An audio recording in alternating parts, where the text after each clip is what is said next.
Okay, so usually at the end of the unit, I do like to pick some of the conceptual discussion questions out of the back, or end of the chapter.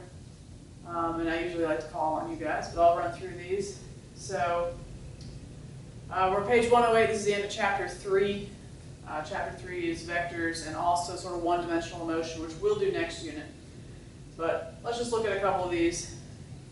Okay, so number 2 first, it says, if two vectors have unequal magnitudes, can their sum be 0? All right. Draw a quick sketch. If two vectors have unequal magnitudes, can their sum be 0? So only two vectors, so there's 1, for example. If I draw another vector and I want the sum to be 0, I have to get back to where I started. So I cannot do that if the magnitudes are unequal. B equaled 9, that wouldn't work. There is no combination, no way I could get back to where I started if the magnitudes are not equal. So that answer is no. All right, number 5. Is it possible to add a vector quantity to a scalar quantity? No, that would not make sense. You wouldn't try to tell somebody how to get to the store by saying, hey, go 5 miles east and then go 10 miles. 10 miles which way? You wouldn't add a vector to a scalar. So no, we don't do that.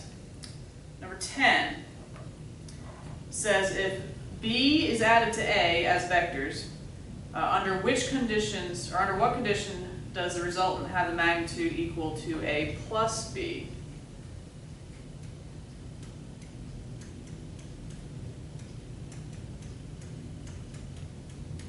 So sort of, is that possible?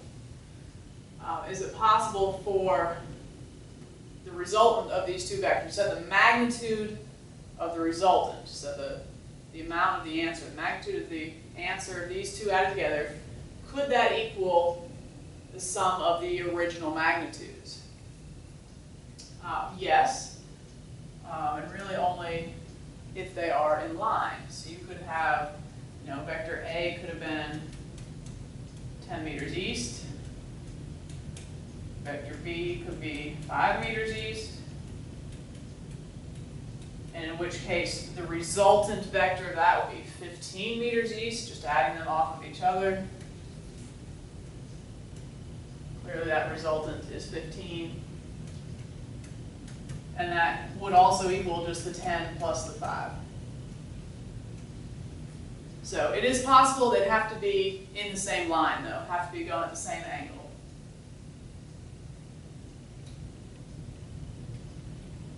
A similar question to this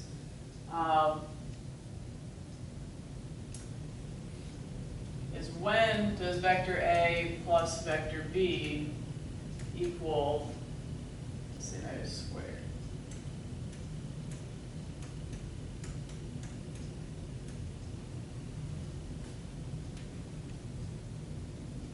When would that be true? That would be a 90-degree situation. So let's just say, let's pick our like a 3, 4, 5 triangle, easy to work with. A equals 3 meters east.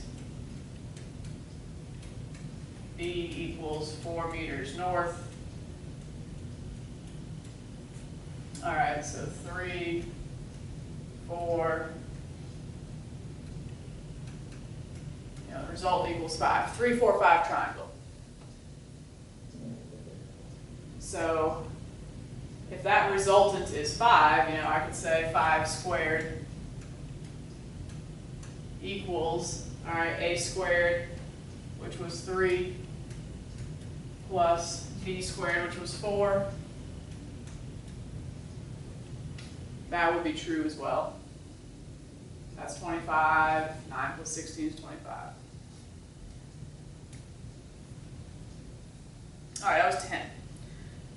12. A student accurately uses the method for combining vectors.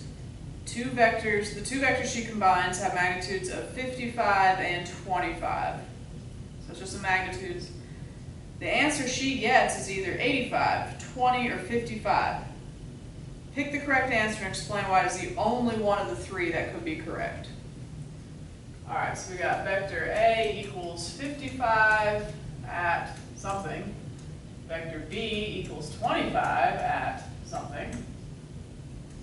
And the resultant is either 85, 20, or 25 at something.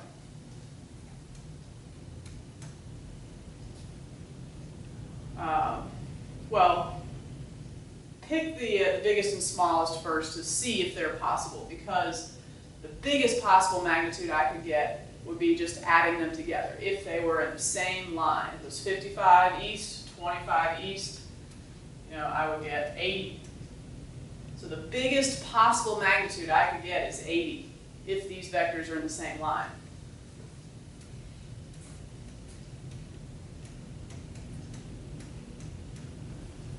So automatically 85 can't be right. I can't have a magnitude bigger than 80.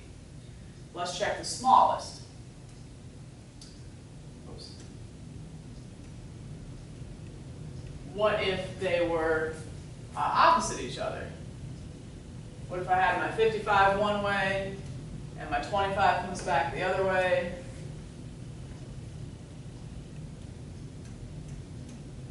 What is that resultant going to be? Well, just subtract them. And we will get 30. So smallest possible magnitude is 30. Can't be less than 30, so that can't be right. I wrote that wrong. That was also 55, by the way. Sorry. So 55 has got to be it. Seems a little odd that you could add something to 55 and the magnitude still be 55. But if you pick the right angle, that's certainly possible. Let's see if I can try to sketch that.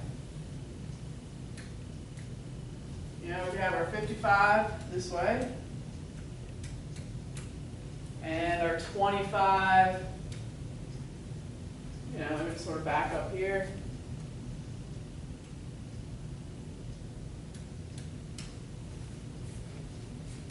And then this resultant could still be 55.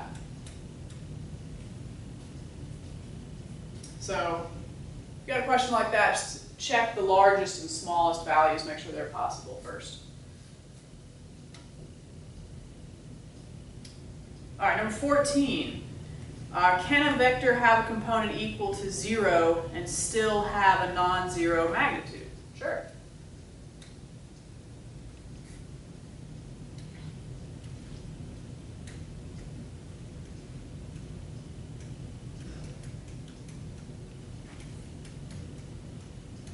Okay, here's a vector. A equals 5 meters east. AX equals 5 meters. But AY is nothing. There is no up or down component to that vector. So yeah, it's got a component that's 0, but overall it's not 0. All right, last one, 15. Can a vector have a component greater than its magnitude? Well, that would not be possible because, when we draw out the components,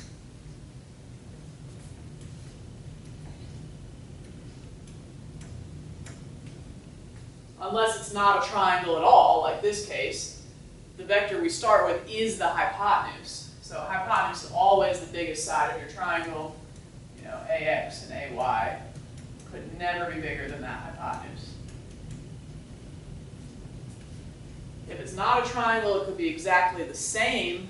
The magnitude of the original and a component could be exactly the same, but it still would not say it's greater than.